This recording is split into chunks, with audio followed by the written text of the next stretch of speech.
So ito mga kabanat, may papakita lang sa inyong video. Itong nakuha ko sa TikTok. Now, may I know kung saan po nagastos yung 125 million? Was it spent in accordance with the rules?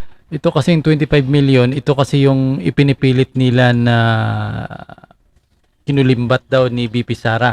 At ito rin yung ginagamit nila ngayon na na portion para sa niluluto daw, no? Ayon kay Congressman Marcolit, yung nilulutong impeachment laban kay BP Sara, mga kabanat. Ito yung sagot ng COA. Rules, regulations, and protocol on the expenditure or on the use of confidential funds? Ulitin natin para mas maganda. Balik natin konti. Start. Now, may I know kung saan po nagastos yung 125 million?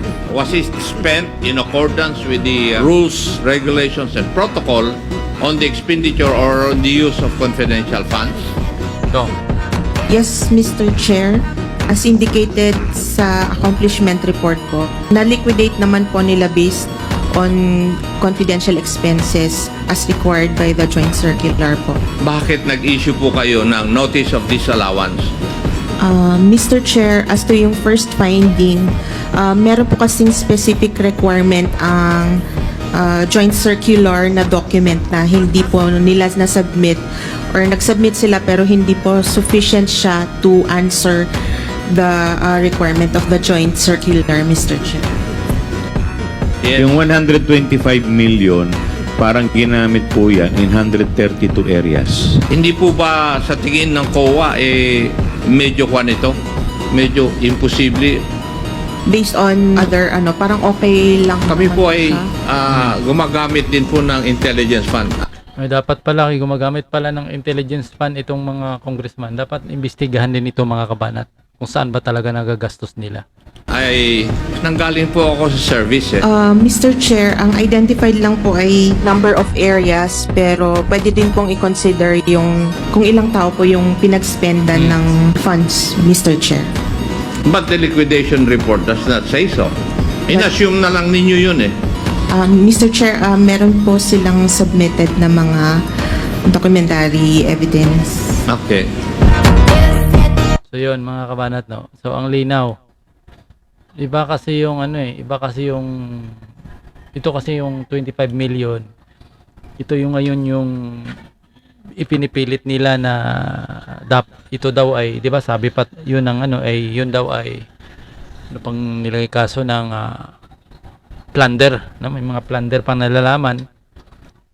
Pero doon sa paliwanag ng COA, talang nakikita mo, mga kabanat, no? Maganda naman yung walang problema doon.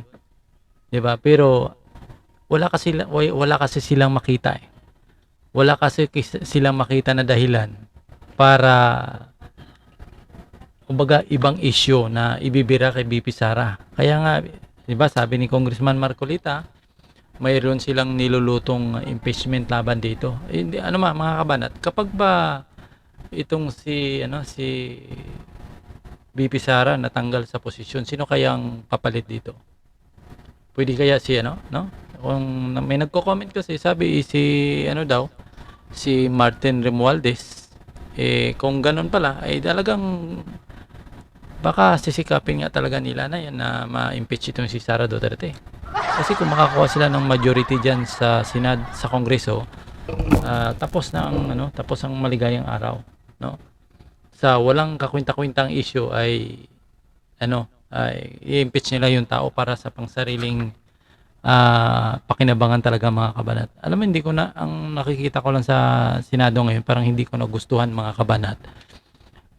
Parang parang prejudgment na sila Kumbaga, bago ka nila tatanungin, mayroon na silang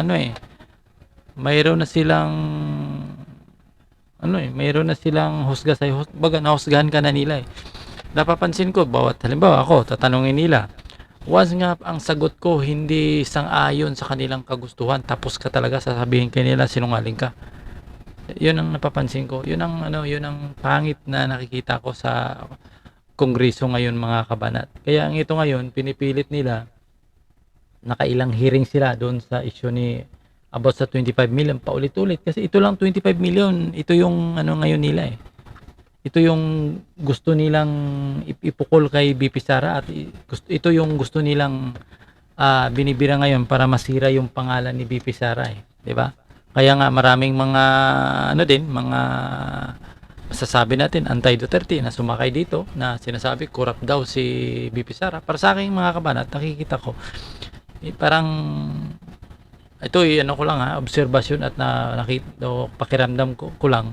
Hindi ko makikita hindi ko maramdam na itong si BP Sara ay kayang mangulimbat ng pera, eh. 'Di ba? Hindi ko maramdaman, hindi ko makikita sa kanyang pagkatao na kaya niyang mangulimbat. Hindi sa ipinagtatanggol ko si BP Sara, at saka yun ang nakikita ko mga kabanat. Kasi si Bongbong Marcos, binoto ko yan. Si Sara, binoto ko yan. Si President Duterte, binoto ko yan. At kahit itong mga kumukontra ngayon kay BP Sara ay binoto kong ilan dyan. 'Di ba? Yan ang ano lang, nakikita dito, parang gusto talaga nilang ibaba si BP Sara mga kabanat. Paulit-ulit na issue. Yung 25. Kaya nga sa kabila ng sagot ng COA, tapos papuntahin naman si Sara Duterte at yung itanong nila puro confidential. Siyempre sino ba hindi man maiinis sa ganyang mga tanong? Parang sirang plaka ka na paulit-ulit yung sagot, di ba? Hindi ako pabalang na rin ang sagot ko, di ba? Pabalang na rin yung sagot ko. Una ko lang siguro, halimbawa ako may kapangyarihan mga kabanat. Una ko halimbawa si Superman ako, no? Kung ako si Superman, talagang bubuhatin ko yung kongreso na itapon sa dagat mo. Kung ako lang, kung ako lang papiliin, no? Mas mainam siguro na buwagin, eh. Hindi kaya i-reformat, no? I-reformat yung sistema kasi para ang sistema ay malayo na sa katotohanan, eh. Parang sa tila baga sa kanilang pagdinig, sa tingin mo ay napakaganda pakinggan, pero yung layunin parang ang layo, eh. Ang layo, eh. Hearing, pero pagkatapos ng hearing, hindi mo naman makita kung anong resulta ng kanilang pag-hearing. 'Di ba? In age of legislation 'yan, pero hindi mo makikita kung ano bang naigawang batas. Tingnan mo kay yung ginawa nila kay Sion Tiveros, yung ginawa nila kay Kibuloy. O ano ngayon? Anong petsa na, no? Mayroon ba tayong nakitang about nag-create ba ng batas para maproteksyonan yung kung ano-anong mga 'di ba?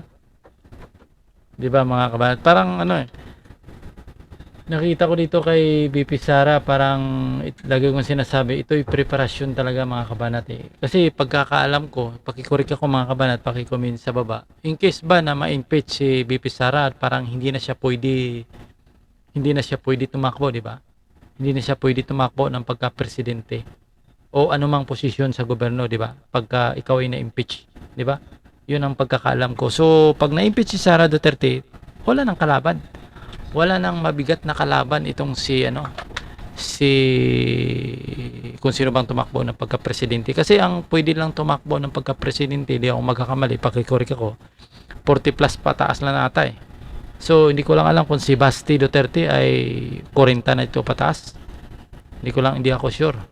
Kasi kung ang may pag-asa diyan kung tumakbo ang mga Duterte ay itong si Pulong Duterte siguro.